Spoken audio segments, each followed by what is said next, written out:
everybody? Welcome back to another Thursday episode of Clapback Culture. I'm your host, Jules Jessie, and I am so happy to be back again. Happy Friday Eve. It's Thursday, as you already know. So it's just time to get ready for that weekend. You know, it's a long weekend. We got the holiday coming up, Martin Luther King Jr. Day on Monday. So that means we off on Monday, y'all. Shout out to Dr. King one time for all the work that he put in.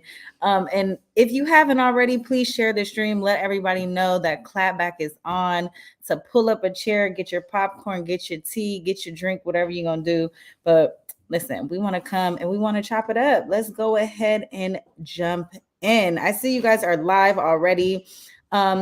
Listen, pull up in the comments tonight. You know, I like to do the show with you all, not just by myself. It's not this ain't a monologue, it's a dialogue. So tap in, share the stream, and pull up in these comments. So how was everybody's week? You know, it's a lot on the menu, of course, for the show, but I be want to know how you guys are too. My week has been really good. As you guys know, I work as a communications director for a council member here in the District of Columbia. And, you know, we launched 3 new pieces of legislation this week. So I'm really excited about those. And I'm really proud of my council member for championing these bills to target parking tickets.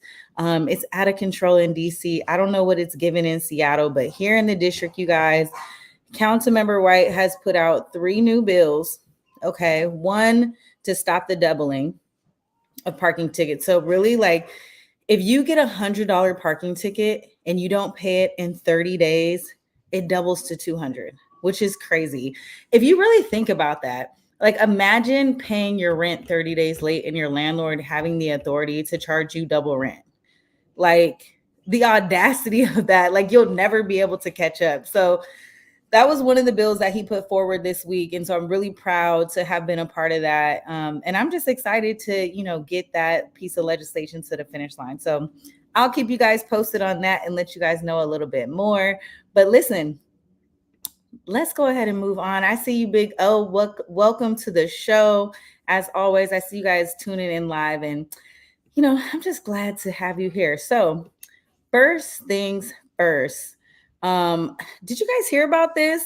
The judge made a ruling on the school shooter, Ethan Crumbley, and sentenced him to life without the possibility of parole.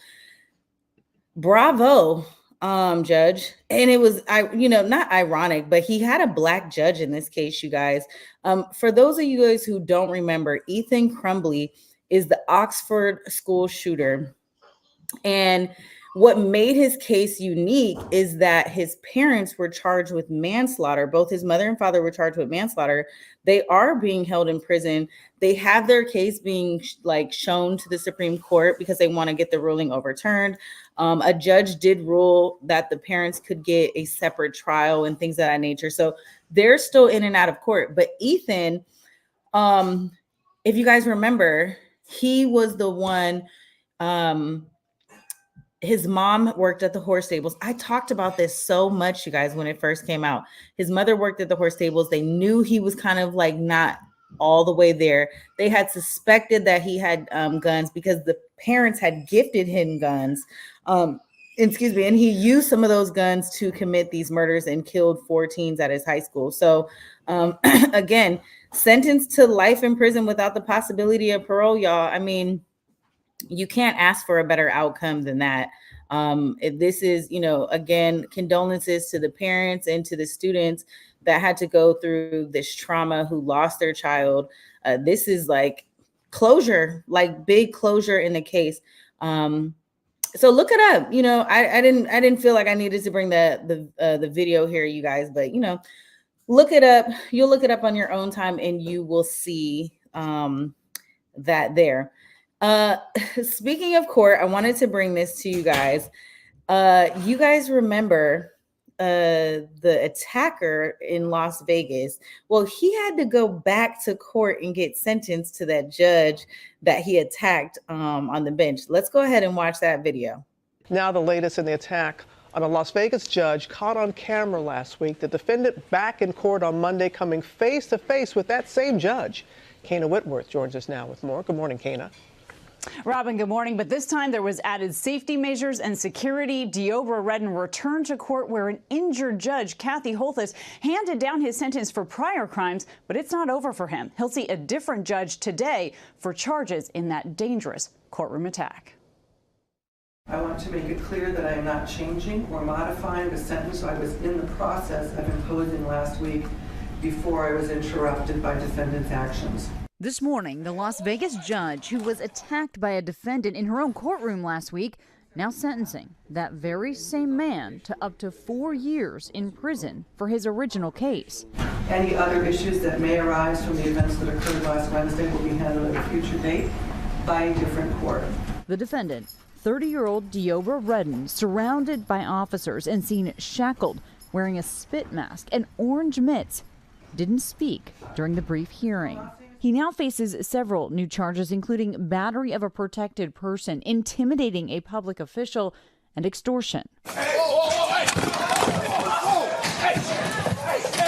Last Wednesday, chaos erupting during Redden's original sentencing, a repeat offender who had pled guilty to an April battery charge. Redden.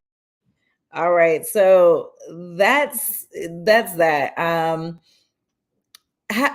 Listen, judges are not supposed to have any biases, but the reality is that they are human people, or humans. You know, we all come with our own inherited biases. But I honestly feel like the judge should have recused herself in this because, I mean, it just seems like once you're attacked by somebody, how can you give a fair and unbiased judgment and sentence them to anything? So if I were the judge or one of her colleagues, I probably would have recused myself and sent this to a different court for him to be sentenced. However, that wasn't the case. She did have her ruling documented, so I think it would be difficult for this sentence to be overturned. I do believe that his criminal history is just one of those things that it's going to be hard to compete with in front of another judge or a jury. So 4 years, the sentence was already going to get handed down to him, and he has to go back to court for those new charges. But listen, you guys, we have Rado in the building. Let's go ahead and add him to the stream. What's up, Rado? Welcome to the show. Thank you. I was definitely backstage. I was listening. I just want to hop right in, right? First of all, how you doing today? You look nice. Thank you. So do you. You look very hockey-esque. Good to see you this week. So I just wanted to kind of chime in and just say that obviously we know it's a bias here, right? I mean, that's the elephant in the room, or is there even an elephant in the room? On top of it, can we just say that this judge had the time of her life, been able to throw the book at this guy, as you say, right? Yeah. It is so unfair for an individual to be able, a judge, to be able to rule on someone who assaulted her. It is terrible. And I think that some years down the line, and I'm sad because he'll have to actually serve that, but some years down the line, he will be able to get back in court with this thing because this is a bias. It has gone viral. Everyone sees what's going on. And of course, you always get on me, Jules, but there is this white on black theory that's been going on for over 400 years, right? But not in this case. Not in this. I mean, in this case for sure. And this is my argument to that, right? So a lot of times we see whites biasly, not unbiasedly, but biasly over sentence black men on a regular basis, right? And they do this for the smallest offenses. So now let's turn the table, right? And we have an actual individual who's been caught on camera, red-handed, assaulting the highest law of the land. Mm-hmm. What do you think is going to happen to him? I think, but see, that's why I'm like, it's hard to argue that this is a black or white thing because the attack was so egregious, right? Like for you to be in the middle.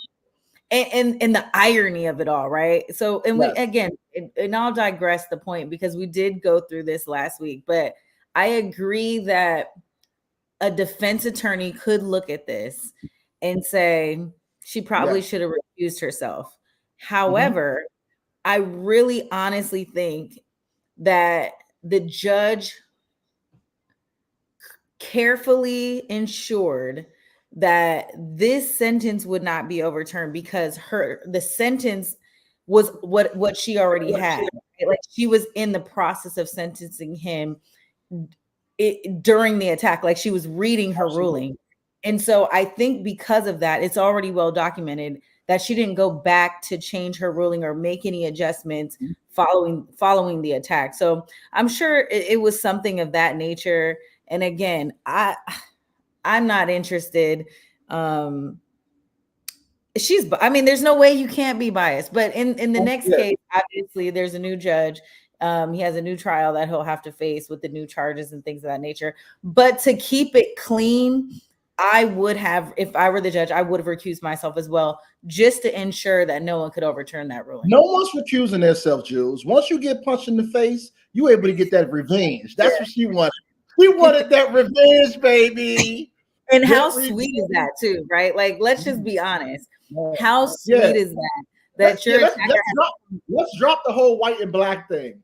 It feels good to be able to throw the book at somebody that came in and assaulted. Come on. It was crazy. So we did touch on this a little bit last week, right? And we thought that it was very unfair that she made the demand for this guy to come back in front of her no matter what. So I guess he was behind. I guess he was in jail acting a fool. He refused to see her. Yeah, refused to see her. So she made a ruling that said, "Oh no, you're going to come back and see me," right? Which is a lot of arrogance, cockiness, right? Power. It's a flex. Yeah, it's power. Somebody come and punch you in the face, you want to throw the book at him. That's better than what that's better than what you could have done. Listen, I can't blame her, because you think I would have given up the opportunity to have him come back in my courtroom so I could adjust his attitude and give him a 4-year sentence? It is given that. What I'm scared of is the next charge. So he was I don't want to use over sentence, right? But he was over sentenced in this case. So for all you guys that don't really understand the court system, there's something called guidelines, right? Sentencing guidelines. It really doesn't matter how egregious a crime is. There's still guidelines that a judge has to go by so that she's not biased, right? The problem with that is that there's no really guidelines on murder and things of that nature. But for assault, there are guidelines. And we understand that, seeing the context of these things, it looks egregious, right? But assault is assault. The thing is, we never see other assaults. So you'll get a case that says, this is an assault and battery, and we're going to sentence this guy to 6 months. This guy could have had 4 fist fights in front of the courthouse, whatever the case may be. He was locked up. Nobody see it on camera. But we know that seeing things on camera matter, right? So the whole world seen this incident on camera, and oh my goodness. Yeah, I think that's a fair point. I think it's a fair point that people make mistakes and have bad behaviors that, when written down in black and white and shown in court, sound way worse than they could have actually been. And that's not to say that it's always like that. And so in this case, I'm still not defending Mr. Redden. I'm not. I'm not. He's wild out. I mean, I think the thing is, it's kind of par for the course. You can't be a habitual criminal and continue to show up and have this kind of criminal history and then think that there are no consequences to your actions. And as far as the sentencing guidelines go, you also know that a judge still has discretion. So it's like, yeah, these guidelines are there, but how often do we see a judge make the decision that says, well, I'm going to go ahead and say, I'm going to go ahead and disregard these guidelines and make my ruling based on this, because that's how she's kicked it off, which is what set him off. Can I say this? This guy goes so hard. Do you know how thorough of a person you have to be to act out in court, the person that's handed down the sentence? And not act out, because individuals go hard. You have those individuals that curse at the judge, that say things to the judge. Like, those people actually go hard, right? But to actually have an individual hop over the jury stand and over that was crazy. I've never seen it. Excuse me? Do you watch a show called Court Cam? Come on, babe, you already know. I have never seen this on Court Cam. And Court Cam shows the crazy of things. I've never seen anything like this. And you know why? Because I've never seen anyone's athleticism actually get them over the bench. Ooh, young black man, wasn't he? A sprinter. He's a runner. He's a track star. Ooh, I'm so sorry for you, black. I can't defend you, black man. You're gone. And when you come back to court, you're gone. I mean, there's no way around it. I love Nobody you, black wants to defend this guy. I love you, black man. I seen the interview with your mom and your sister, and they talked about your mental health issues and things of that nature. It doesn't work with black people. I'm sorry. Listen, people, he got mental health. He has mental health. But he's got mental health. That's for sure. He has schizophrenia. He does. But one thing about when you get this skin right here, and I do like this, y'all. This is how my grandmother used to do. So when my grandmother used to want to talk about anything that had to do with black, she wouldn't say nothing. She'll do like this. Right? But when you got a little bit of this in you and you're black and you're a man, you're already labeled as aggressive. So you cannot perpetuate the stereotype further by being aggressive. Oh my goodness. Ding dong, ding dong. It's not giving that. All right. Well, let's close out on that chapter. I think in the comment section, we got some people laughing. You know, it's all fun and games until you're sitting behind bars for 4 years after all of that. Yeah, he's going to be in there for a while. There's another case that I have to bring forward to you. And I cannot wait to hear your bias here, Rado, because this is disgusting to me. But I don't know if you will necessarily. I wonder how you'll respond to this. So negatively, like always. So there is a Missouri teacher accused of sexually abusing a teen after police see pictures of scratches on him, et cetera, et cetera. But they also had a sexual relationship. So the Missouri teacher is facing, accusation of sexually abusing this student. He's 16. Haley Clifton Carmax is the teacher. She's 26.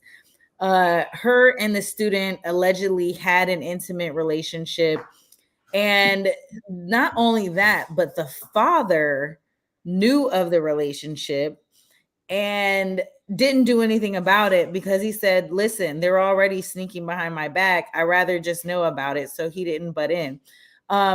I have a quick video. I kind of over-explained it, so I don't know if I'm going to play this whole thing for you guys, but let me play it and we'll come back and we'll talk about it. A teacher accused of having a relationship with a student has been arrested in Texas near San Antonio. Haley Clifton Carmack worked at Lakeway High School in Pulaski County. She's now charged with having sex with a student. In early December, a school resource officer reported a witness came forward saying the teacher and a 16-year-old student were in a relationship.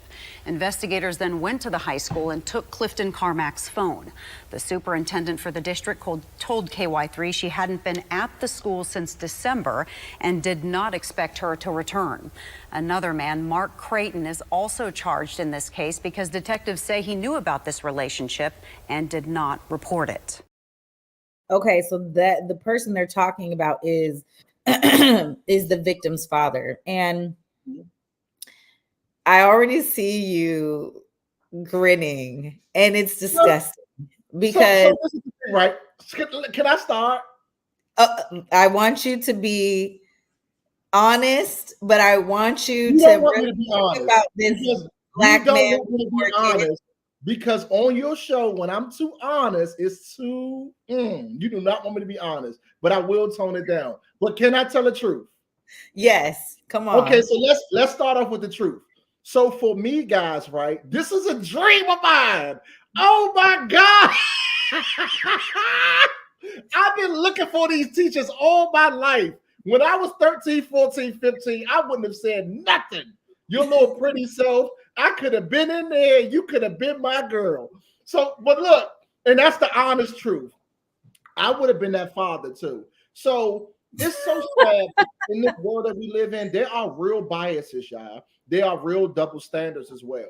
So had this would have happened to my daughter, I would probably be in jail for 25 years because the difference with men and women is that women are put on this earth to be protected. Men are put in this world on this earth to dominate and protect. And the difference in the two is that if this was my son, I would have looked at it like, hooray, son. You know what I'm saying? Be careful. I still understand that for a mom, you're going to be protective, and this is molestation. This is what we put, in the world as far as, sexual assault and all those things. Okay, I agree with that. However, the case may be, a young man and a woman, it's just different. And I know Jews is going to get on here and just say, oh my God, if that was my son, I would freaking kill her. And you would, right? Because she is taking advantage of your son's young mind, right? Yeah. But we develop different. Our bodies develop faster than women, but women's minds develop faster than ours. And for me, when a older woman touch a younger male, it is not as frowned upon as when it's the opposite, the opposite way. I'm sorry. Had my daughter would have been 16 and had a 27-year-old male, oh my goodness, there would have been a blow up. There would have been support from the entire world that would have supported whatever aggressive actions that I had. But there is a total difference when it comes to young males. And I'm sorry to say, I know it's nasty and all of that, but I'm like, hooray, son. It's here's the thing.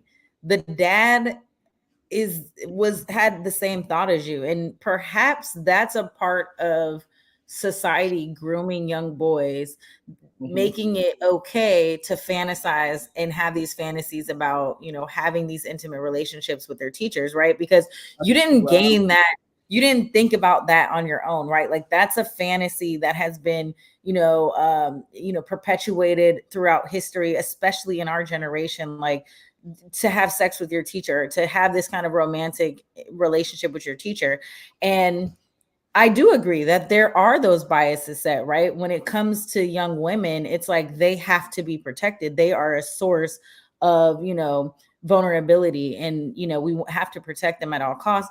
But this is why we have to not make this all fun and games anymore, because while this 16-year-old is being groomed by this 26-year-old woman, we have to really think about what could be the traumatic outcomes for this young boy in this relationship that he's not prepared for. Like, he has a young mind. He's still developing. Imagine if he got her pregnant. Like, it's irresponsible more on the adult to molest a child in this way, because they're not prepared to have these type of relationships, which is why age is it's a factor. If you think about it, think about Aaliyah and R. Kelly.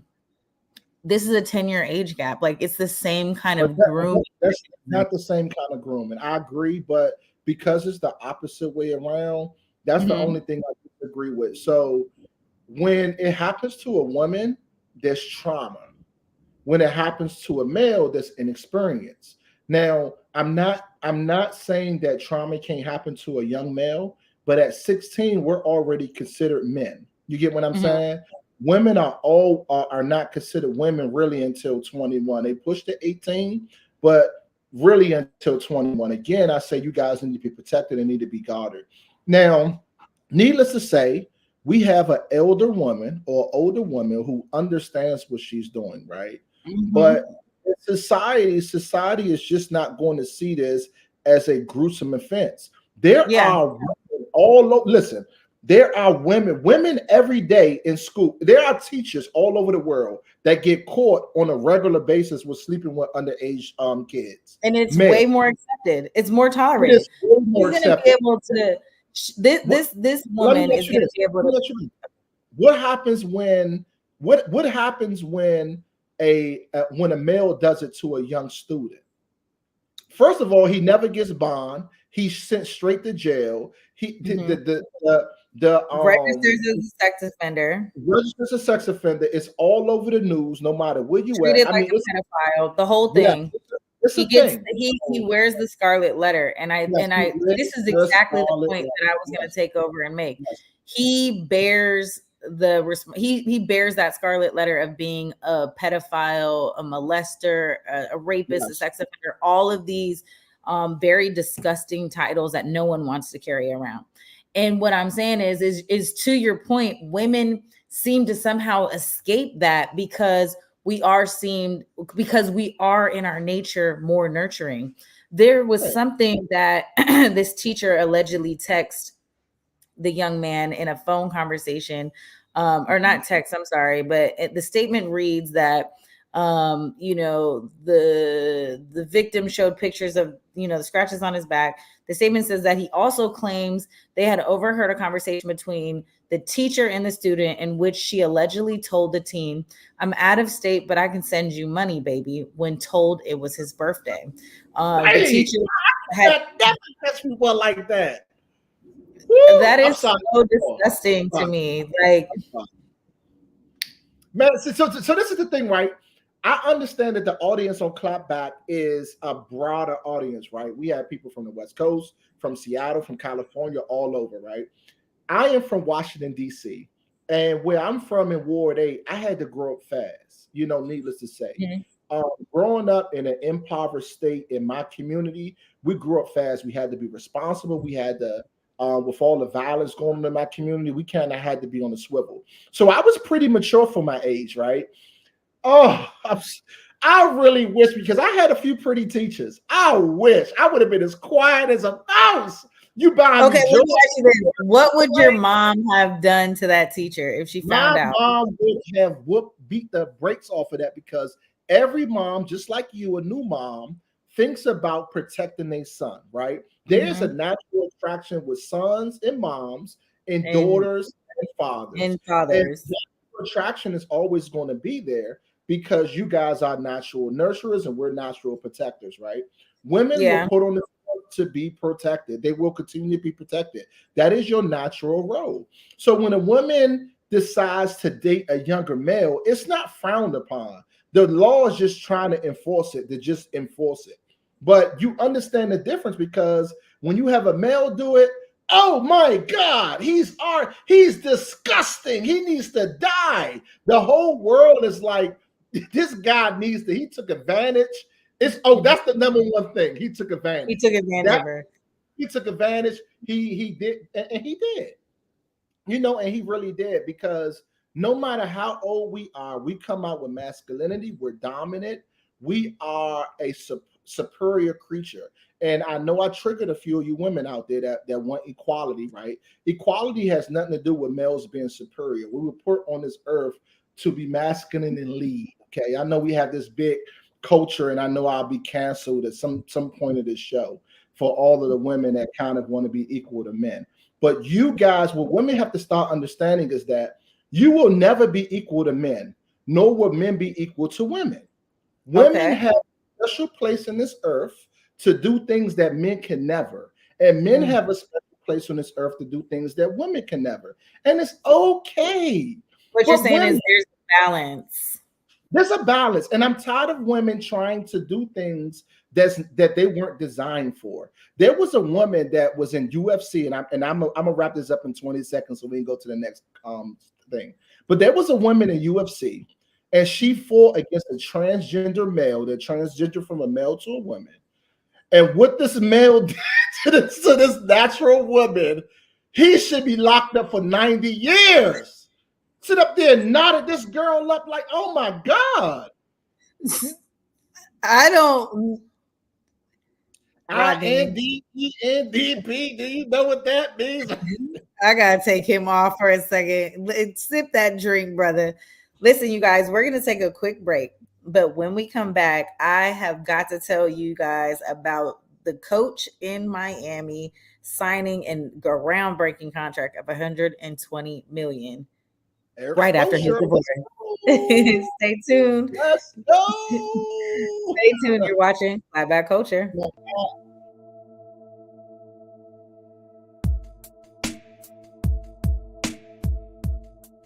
Converge Media produces culturally relevant content for Black and urban audiences. Our coverage is raw, transparent, and objective, praised by community leaders, government officials, and residents. Support Converge Media today via Venmo, Cash App, or PayPal at Converge Media.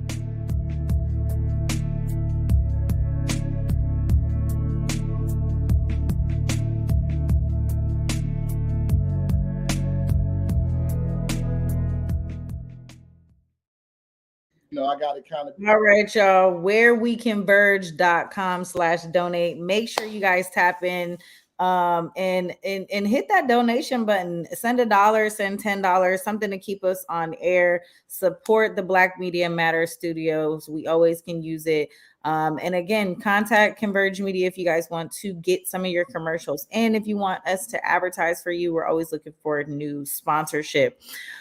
But let me go ahead and bring Rado back into the show. What's up, Big Rado? What's going on, everybody? So I'm so excited to talk about this topic that we brought up. Erik Spoelstra is actually the coach for the Miami Heat. He has been there for a while. He was a rookie when LeBron came down to actually play with D Wade and Chris Bosh. But I have to just say that Pat Riley, who is one of the owners, is one of the most gangsters guys in the world. So for you guys that don't know, Erik Spoelstra has actually got a 8-year extension, right? An 8-year extension to coach to the Miami Heat. And for you guys that's basically saying like, okay, that's not a big thing. It is a big thing because you know why Pat Riley is such gangster? He waited until this guy, Erik Spoelstra, divorce was finalized before he gave him the money. City boys, we up 200. City boys, we up 200. So let me give some quick.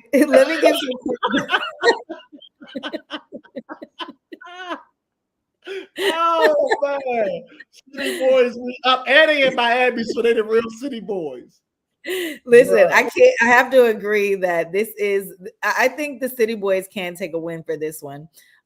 Even though I am gonna defend the wife in this case, but I do appreciate the fact that Miami Heat is so gangster that they decided to give him this contract after finalizing his divorce. So listen, this is on top of that kind of being like, the headliner, you guys, Miami Heat agreed to give the head coach an 8-year, $120 million extension to remain in Miami, which is one of the largest coaching contracts in NBA history. So this is like a big deal outside of the fact that they did it after his divorce. Last year, they was going to do it last year, but they didn't. Well, and you know why I think that's great? Because obviously everybody has good lawyers. If I'm Coach Eric's, and I can't say his last name, but if I'm Erik Spoelstra's lawyer, I'm going to negotiate, hey, let's push back this signing until after my client finalizes his divorce. And here's why this shouldn't be a big deal. This should actually be the norm. When you file for divorce, I feel like once you sign that you are in negotiations to separate, nobody should have the authority. Your former partner, your ex, should no longer have the authority to sign on to any additional assets that come. I wish the U.S. was like that, but they're not. They're not. But here's the thing. Let me just finish with this point. It's important to negotiate terms for your future. Why should Erik Spoelstra have to incorporate this new income, this 8-year contract extension, when he's no longer in relationship with his wife? Like it actually isn't fair to him that he would even have to consider that new money coming when it comes to it has nothing to do with her. You know what I'm saying? There's a bias, and it goes back to the conversation we had before. When men were put on this earth, we are prioritized to take care of women, no matter what the case is. Now, let me touch on this part. The problem is that, and this is what makes Pat Riley so gangster, right? Or makes him so fair. You're only as good as your last game in the NBA. Mm-hmm. So while he could have got this contract last year, what happens in the NBA, NFL, and also the Major League Baseball is that you can be a great coach. So today, for everybody who don't know, Bill Belichick was fired, Okay. Mhm. Now, what they did respectfully, they used the terminology of they parting ways. But all that means is that he was fired. He won six Super Bowls for one team. No other Right. coach has done anything like that in this modern era that's still coaching. So he should have had a job forever. However, you're only as good as your last game. So when you decide to have, or your players decide to stink it up, and you have a bad season, what happens, Lucy, is that all of a sudden, this big contract that we're going to give you is no longer there, right? And through the divorces and everything that happens in men life, no one cares about men. Okay. We don't get the same we don't get the same luxuries as women. So when things happen with men, it's like suck it up and get through it, right? But when the Heat wasn't doing too well last year and sometimes this year, at any given time, a coach can be fired. Today, and this is just crazy that we're talking about this, but today was out of control in the NFL. There was about 6 coaches that were just fired, okay, including Seattle's coach. So I know you don't follow sports as closely, but your guy for the Seattle Seahawks that we love so much, he got fired today. Who? You know, your coach for the Seahawks. Yeah, yeah. The young guy, he was fired today, along with many other coaches. And it happens on a regular basis. Coaches that do well, coaches are consistent. The Redskins coach fired. It's so many coaches were fired. So for Pat Riley to have gotten this contract going through, so that's kind of like a scapegoat for owners. They're like, okay, you're going through a divorce. This is a good time for us to kind of come in and just, Sorry, Carol. Yeah, Pete Carroll, exactly. I'm sorry, I couldn't even think of his name at the time. But Pete Carroll. I did not hear about. I mean, listen, the Seahawks been stinking it up, though. They've been stinking it up. Yeah. Amari's tapping in. He's saying he will still be a part of the organization, but yeah, he's out. And here's the thing: it doesn't. After you fire me, how can I really be a part of the organization? That's like saying, like, yeah, we're gonna move you around, like. It doesn't mean anything. It doesn't mean anything. It's like a nice way. What? It's a nice way to soften the blow. Damn. It is a nice way to soften the blow. But to give this guy $120 million is just such a great thing. I'm so happy for Eric Spoelstra. And I just want to shout out LeBron. And I know you guys saying, what does LeBron have to do with this, right? So LeBron, if you guys don't know, is one of the most productive players in NBA history. But what everybody don't understand is that LeBron has never played for a veteran coach ever. Every coach that LeBron has played for has been a rookie coach. And when he came over to Miami back in, and I'm sorry, Amari Mike can help me with this. I want to say 08. He came into the league in 02. I want to say it was 08. But when he came into the league and played 4 years for Miami, Eric Spoelstra was a rookie. So LeBron has been a coach. He's been a player. He's been perfect. And, due to LeBron doing well, Eric Spoelstra is still doing his thing. So big shout out to you, big bro. You got that 120. City Boys, we up 120 million. Your wife ain't getting none of that money. Do not. And I'm telling you this. So hold on. What's his name? What is Eric Spoelstra? Mrs. Spoelstra, and take that name away because you're no longer you don't that name does not belong to you. Do not call my man because you got a good settlement. You're not getting none of this 120. None of it. None of it. Can I just speak on that before we move forward? I think it's kind of corny that people even think that she fumbled the bag. They have 3. First of all, she was a former Miami Heat cheerleader, so it's already an. Oh, thank you. City girls up 200. Thank you. So this is why love is crazy. There is no love anymore. I'm tired of this. Marriage is a contract. No, marriage is a contract. People, this is a business. Marriage is a business. I want a prenup.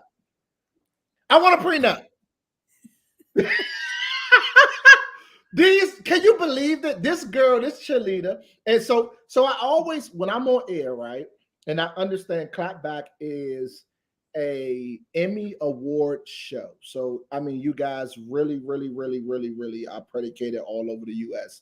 So I really have to watch what I say and how I say things, right? And I'm just telling the audience this because Are you telling yourself that? no, I'm telling the audience this because I have to be sensitive and to equality and all those things, even though I'm joking a lot, right? In a more serious aspect. But I'm saying that because as I don't want to belittle cheerleaders. My daughter is a cheerleader, so I don't want to say, oh, she's not good enough for a coach. But what I am saying is that when women come into a relationship with a millionaire, he was already a millionaire, and you leave with a little bit, just leave with a little bit. You got with a young coach, you still young, your eggs still good, they still cooking. Take your little $5 million and roll out, baby. My man got 120. City boys up. Well, let me just say, I think it's interesting that people think that she fumbled the bag because I do feel like she doesn't have any right to this 120 million. I also think that they were married for 7 years. She started off as a former cheerleader, and being in this relationship, it sucks because the other bias is this. She was married to a powerful and wealthy man who had a lot of talent in Miami. Right. And so if your boy Kevin Samuels, what does he call him? A men of value. because guess what, guys? I am a man of value. Thank you. I'm done with this story. Listen, City says we just gonna keep it messy. No, I want to change my name. I want to change my name. Do not call me Rodney anymore. Call me Mr. Man of Value. Oh yeah. Thank you, Veronica Norman, sis. High value. Thank you. Listen, City Girls is still up because they got 3 kids. So it's giving my lifestyle is still going to be taken care of with that 120 million. So thanks. Thank you. And see, oh my, but we can talk about this. No, we're done. Isn't that crazy? So look, even with the divorce, right? She got her money already. She's still getting money for the kids, and she can still go back to court and say that his income changed and get more money. Thank you. So I'm not tripping. City Girls up 300. This is crazy. And this is why in the last thing that we talked about, right? In the last episode, in the last thing we talked about the difference between men and women. That's the difference. That's the difference right there. Unless you are Mary J. Blige's husband, because he's unless you're Stevie J. Unless you're Stevie J. Steve, listen, time out, y'all. This is the last thing I'm gonna say. Do everybody know that Stevie J got with Faith Evans, tricked her out of her bag? Do y'all know that Stevie J get $40,000 a month and don't got no kids with Faith? Stevie J is getting $40,000 a month. City guys. Okay, I found this on the web for what is the check it out. Oh, bruh, these guys crazy, man. Listen, these guys okay, let's move over into our clap back because we only got a couple more minutes left, and I want you to talk about this. So NBA YoungBoy is facing some backlash. NBA YoungBoy is a 25-year-old rap artist. Yeah. He has 11 kids, a handful of baby mothers. I don't know how he's 24. He has a handful that's the woman in you, though. That's the woman in you protecting males. We're not going to sit here and say a handful. We're going to say that he has 11. We're going to say he has 11 kids with 8 baby mothers. We're going to say that. Oh, he does. It's 8. Oh, I just didn't know the exact number. He has 11 kids and 8 baby mothers. This is a handful. Handful is 5. He's got 2 handfuls. Yeah. He's slanging. He's slanging. He recently was on a podcast where he was talking about fatherhood, and people had a lot to say about this. I'm going to run a piece of this clip, and we're going to come back and talk about it.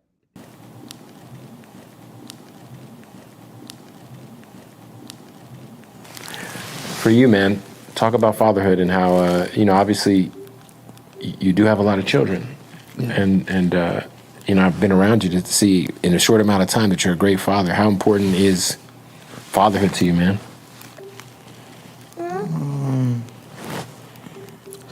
Not really big on it, to be honest. What do you mean by that? You're not big on it? Like you're a family man. I'm here with you. I see it. Yeah, but I'm only out. I'm only like in here because you here. Oh, well, I don't believe It's you. a crazy topic because I'm not the type like to sugarcoat nothing. But I'm 4 walls all day, every day. When you say 4 walls, you mean locked in? Yeah. Just honed in on the music, recording? Yeah. You can take the hat. I don't mind. We bond a lot, but I'm mostly literally inside. Working? No. No matter if I'm watching TV, I'm just sitting there all day. I'm stuck inside just one room. I don't really travel this house like that. So even in your own home, you'll be stuck in one room? Man, I don't know. Like if he wants the hat, he can take the hat. Jason is Let him take the hat. Ooh, baby. City boys giving up or down right here. Like, let's have a serious conversation about fatherhood, about Black fatherhood, and what this young man can actually be going through. Because for you to be 24 years old, have 11 kids by 8 different women, and to say that you're not really that big on fatherhood, I'm not even going to condemn NBA YoungBoy. I'm going to say he absolutely has no clue what he's doing with himself. And if you look at the interview and what Bootleg Kev was he was trying to like give him an escape out of this. But he didn't take that route. Like, he really was serious about the fact that if I wasn't on house arrest and on home confinement right now, I would not be sitting here with my kid. Like, it's not given that. And it's sad because you got this beautiful little boy interested to have this relationship and bond with his father. And he's telling the world that he is disconnected. And it's sad. And, Legend and Terrell Gaming said he's detached from society. And that's probably one of the reasons why he's slightly embracing the kids. I'm glad you put that up from the bro. Big World, what's up, bro? Yeah, it's sad. To my sister, sad. So I will digress, and we will get serious about this topic while we was having so much fun, right? So for one, when a person shows you who they are, what? Believe them. Believe them. Okay. So NBA YoungBoy is telling you guys exactly how he feel about fatherhood. And we can make an excuse and say, well, he's young and he doesn't understand what's going on. But we have a very smart, intellectual young brother here that understands what he wants and what he doesn't want. And being around kids is just something that he doesn't want. Now, we could talk about what happened in his childhood, what's going on. But I got to go back to my bro's comment when he says he's detached from society, because he is. Everything about young NBA YoungBoy, we seen his latest interviews. We see how he talks. Isolation is not good for NBA YoungBoy. And we are seeing him unravel under being isolated in house arrest. So I cannot tell you why he's in Utah. He has been in Utah this whole time. I understand he has a house there. I don't know. Maybe he caught his charge there, and that's why he's there. But I think he caught his charge in New York. Well, maybe he has another pending charge, but I thought he got a charge in New York, that gun charge. I think it has to be Utah because these artists have houses all over the place. Mm-hmm. So at any given time, why wasn't he back in New Orleans where he's from, right? I looked at the interview with him on $1 Million Worth of Game. and he spoke intellectually like he always speak. I feel like he has a different kind of relationship with Mayweather's daughter. I can't think of her name. Actually, it's Yaya. Yeah, Um, yeah. yeah. So for some reason, I'm not sure if it's because of Mayweather or the wealth, but he has a different kind of relationship with Yaya's son that he have with her. Mm-hmm. And that little boy is so special. He's already boxing. His hands are so little when he's boxing with Mayweather. But NBA young boy needs some counseling. He needs some support. He has been through so much trauma. So the first thing that we've seen about NBA young boy was what? The big dent in his head, right? Mm-hmm. If you ever seen NBA young boy before when he first came out, everybody was like, "What's this big old dent in his forehead?" And that comes from a lot of trauma, what happened with his mom being neglectful and things of that nature. He's just been through a lot, man. Yeah, But yeah. actually, I just think that is different, right? So we're living in this new day and age in 2024. And and everybody have to forgive me because I still say 2023 to everything, right? I cannot believe we're in 2024. But in this year, everything is raw, everything is unfiltered, everything is unwarranted. So to hear someone come out and say, "Hey, I'm a celebrity, I'm worth millions of dollars, I have millions of dollars in liquid, but I'm choosing not to be a dad, even though in this interview I have my son with me." So you have a lot of people like, "Oh my God, is he going to harm the child? Is he neglectful? What is it?" But at the end of the day, NBA Youngboy has a lot of love.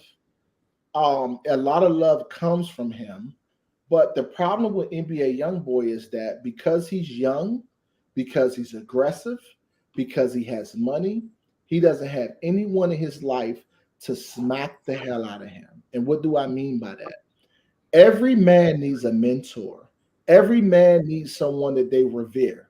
If you don't put someone in front of us that we revere, then we'll be out of control. Every man has this storm, right? That we have, and we can just blow up at any time.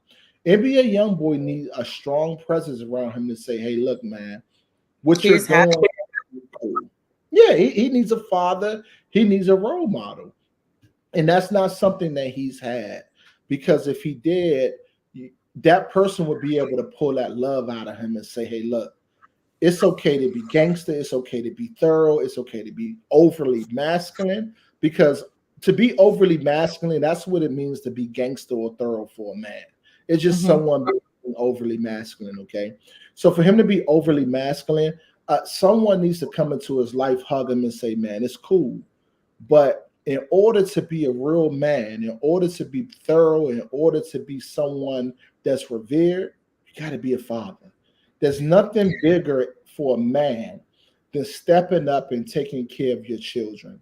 Things don't always work out with the moms, but for us, there's no excuse for us to stand in that gap and take care of those kids that didn't ask to be here. Well put.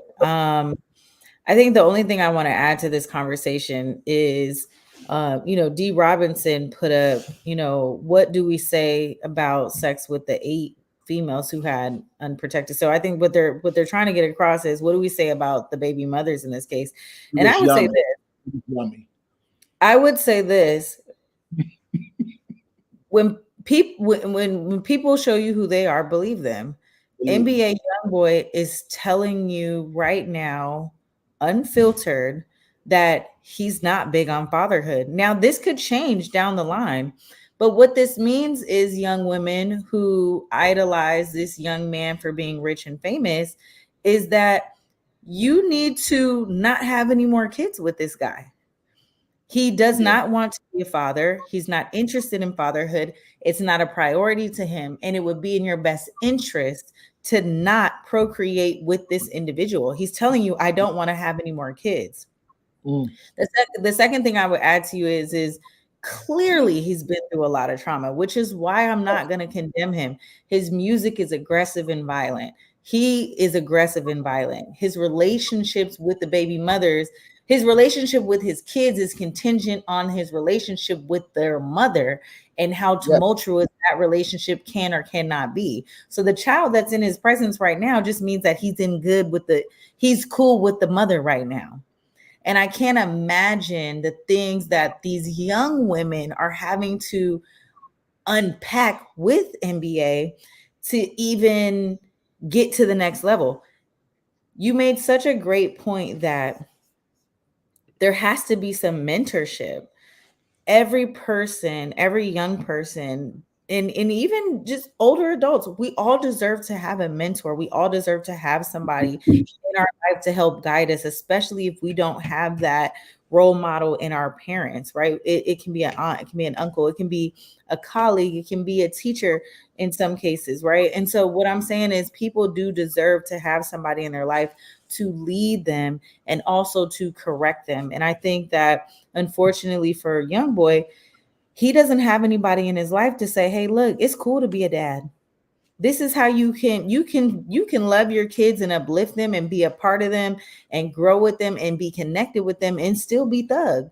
You can still have all of these things. And I think he's not big on fatherhood, not because he doesn't want to be, but because he just doesn't know how to. And so we can't expect him to know how to be a father. We can't expect him to be big on fatherhood if he doesn't have a father, if he doesn't know how to be a father. There's no one in his life correcting his behavior except for this judge. He come from a single parent household. Nobody that he's been around, his mom, no one has seen it. And the problem with young black males with money, when you come from a generation of individuals or family members who don't have money, everyone coddles that person. So everyone around a young boy is coddling him. No one is saying, hey man, get your stuff together. They're not doing that. Everyone is basically protecting the money and doing everything they can to get a couple dollars. So they're protecting themselves in the relationship with him because they don't want to be cut off. There was an article put out. Well, hold on. Let me just say, let this be your final thought because we're already at the top of the hour. I see it. Yep. So there was an article put out today when NBA YoungBoy is close with one of his baby mothers, and he spoke to her a lot and got mentorship from her while he was in prison. As a result, he gave her $1 million because of how much he was able to reconnect with her, and she ran off. She blocked him, ran off with $1 million. He is a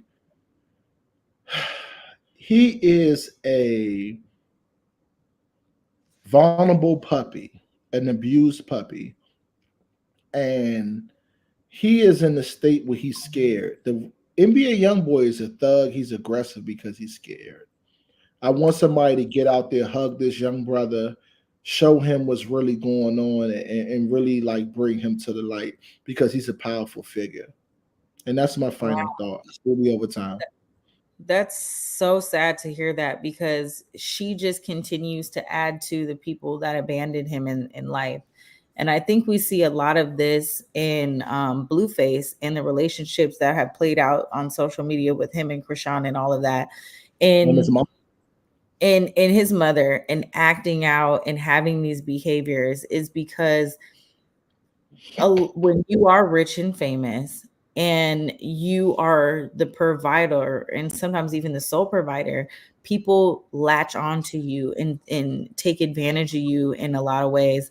And when they abandon you, you feel it makes you harder and makes you colder. And I think the younger you are, with NBA YoungBoy being 24, the younger you are coming into the success, it just makes it even that much more difficult to unravel and unpack. And again, the mothers to his children are just as young and just as inexperienced. And so par for the course, man. All right, y'all. Well, listen, that's our show tonight. Such a great show. I don't know who kept the tally on the City Girls. We're going to have to tally it up at the end of the night. And you know, at the end of the day, City Girls are always up because they always get us on the back end. No matter what we do, they get us on the back end, man. So look, guys, when I'm not on Clapback, you guys can find me at Roddo007, RODDOE 007 on Instagram, Facebook, TikTok, and my favorite, Gmail. All right, y'all. And I'm Jules Jessie. I'm your host, of course. Pull up and follow me on Instagram and Twitter at Treasure of JULES. That's Treasure of Jules. Again, I'm also on TikTok too. I got a little thing on TikTok too. TikTok, Instagram, and Twitter. Still don't have the Facebook together, you guys, but you guys already know what to do. Pull up, follow me. Let me know what you want to talk about next week. Until then, that's been our show. Keep Clap it. back. Clap We back. the Happy MLK Day too.